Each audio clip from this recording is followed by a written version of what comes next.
Speaking of content creation and guns, I gotta ask you your feelings on Demolition Ranch calling it quits in 2025.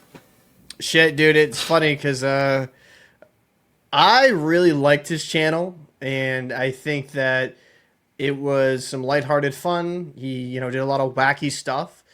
I would say I wasn't an avid watcher where I'd watch every single video, but I'd go binge watch, right? I would definitely go binge watch what he created. What's going on, Pauly Chaser? I think that One of our top donators in 2025, Polly Chaser. appreciate Thank you so him. much. We appreciate you. And I think when it comes to Demolition Ranch, it's a little bit sad because I think when I watched the video, he wanted to be more around for his kids, present for his family. But I think some of the weirdos that would approach Matt outside, just in stalking and things of that nature, some people just don't know like like the Right. Don't proper be way that guy. to like don't be that guy. Don't like be trying to stalk somebody with like kids and a wife and stuff. It was just weird. So I understand him stepping away, just trying to be more concerned with his family. But as a content creation thing, it's like, yeah, it's sad to see a guy like that go. But to be fair, I mean, he's done so much. I mean, how much more is there for him to do? Right? Like, there's always going to be some new firearm. There's always going to be some, like, new idea he can have. And I think as a creative, he was great. And I think he could always find ways to make content.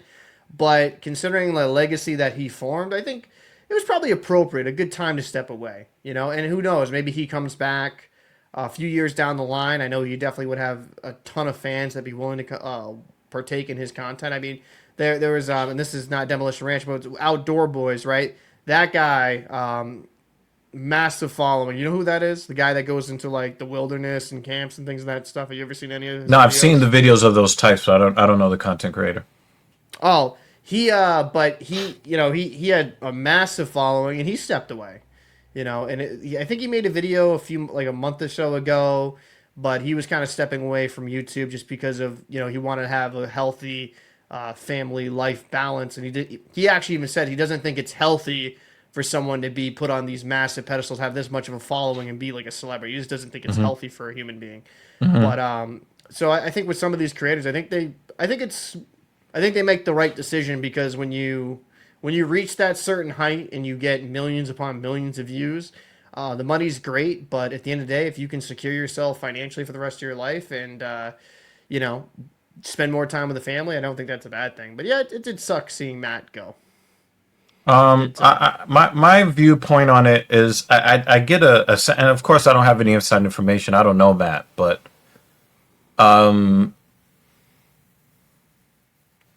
the timing made me kind of feel like it was a combination of two things. One, you already mentioned, in that he's done so many different experiments with so many different firearms that what else was there to do? And you can the viewer can kind of tell if you're just putting out videos just to get views, and then Yeah. you live long enough to see yourself become the villain. But I think that that channel would absolutely still be going on if the guy that shot Trump in the ear wasn't wearing a Demolition Ranch t-shirt, because that Ooh, brought yeah. the kind of attention.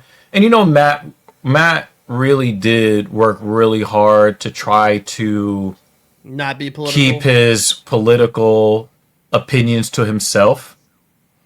But I am probably if he I'm gonna go out on a limb and say that he voted for Trump over Kamala Harris. I mean, I think that's Uh, pretty I, obvious.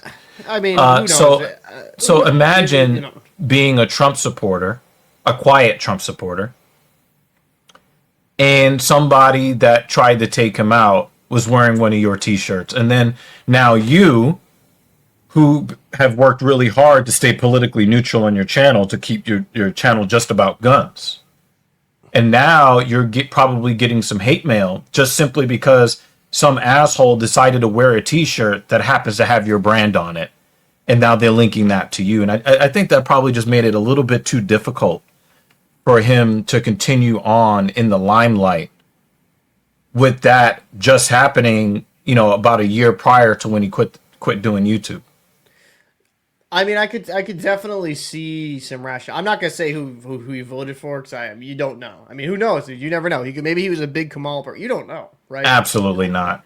Listen, There's a lot of coded. There was a lot of coded conversation on the channel that he was trying to. He was kind of letting himself shine through, but not too much because he didn't want to alienate, the non-conservative viewer. He was very inclusive as far as like wanting all gun enthusiasts to come watch his channel, not just the conservative ones. Right, but I like Garand Thumb, but they almost lost me because he just kept going with the racist, anti this, anti that, and he just kept going to it time and time again, and then they got rid of two of the guys on that channel. Wait, which Garand Thumb. Oh, great! I'm sorry. I thought of the other. I thought you were going to talk about. For whatever reason, because stick a thumb in, I was thinking of Kentucky Ballistics. That's another guy that tries to keep his political affiliations outside his channel. Yeah. That's why I was confused for a second. Like, oh, that's right, Grant. Shoot. Let's just kind of go there. It's one of the reasons why I think, especially for, I agree. If you have a $10 million sub audience, is beyond a reasonable hold to cut. Yeah, I would definitely agree. I don't even think DEG saying that Matt has. But he got the hate. I'm very certain that he got all kinds of death threats and hate mail in his inbox that he did not go public with, and was just like, you know what, I need to step back. That's my suspicion on it.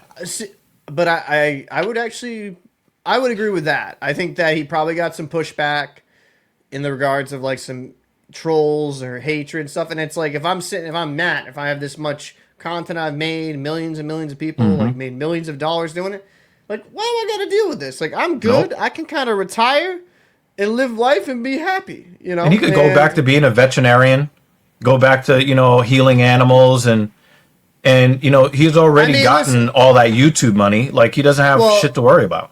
I mean, that's the one thing I would say, like the Vet Ranch, like, 'cause he had all these different channels. Like, he did a lot of great work. It wasn't just a gun channel. Like, he also had the family channel, which he kind of took a step back from that. He kind of explained, like, he didn't feel really comfortable after a while, like, having his kids on videos and stuff of that nature. But, it's just, when it kind of comes down to it, he's done everything he could possibly do as a content creator. Millions of followers, millions of views, hundreds of millions of views. Yeah, and billions even. Billions probably. Yeah, with all those channels combined. And I think he would routinely get 8 figures on each video. Yeah, I mean, but when it comes down to it, how much more do you have to really do, or how many more ideas you have? And I think that together was just like, you know what, now's the time. I could see in 5-10 years him coming back to making content creation, because giving that break and then coming back into it, who knows? I think we might see him on some cameos. We might see him do Kentucky Ballistics. We may see him do, I don't know if he would get along with a guy like Grantham. I think that they're both U.S. service. They both have done military work with the U.S. Army. Yeah. So I think that there's probably some crossover there. But with Matt being, more of a happy-go-lucky guy, and Garantham being more of like very technical and reviews and stuff like that. That could balance itself out. Yeah, I'd like to see a crossover between that. I think that would be cool. Like, I've seen Brendan Herrera's channel. Yeah, he's not as interesting to me. I think the AK-50 was an interesting idea. Yes. I think he can be interesting. Again, it's just weird for me, because I would say once politics start getting involved, even if I'm with the politics per se, it feels cringy. I tune it out. I start like losing interest, because it's just listen. I don't want to listen to the bullshit. I don't. I just want to enjoy some guns, or just enjoy like a hockey, enjoy sports, like whatever type of medium. I'm trying to get away from the fucking ugly world of politics, because, quite frankly, we see a lot of stupid shit on the news. Like, I just want to get my mind out of that. So when I see content creators, like, regardless of, like, right or left, start becoming overly political, they lose me generally as a viewer. Yeah.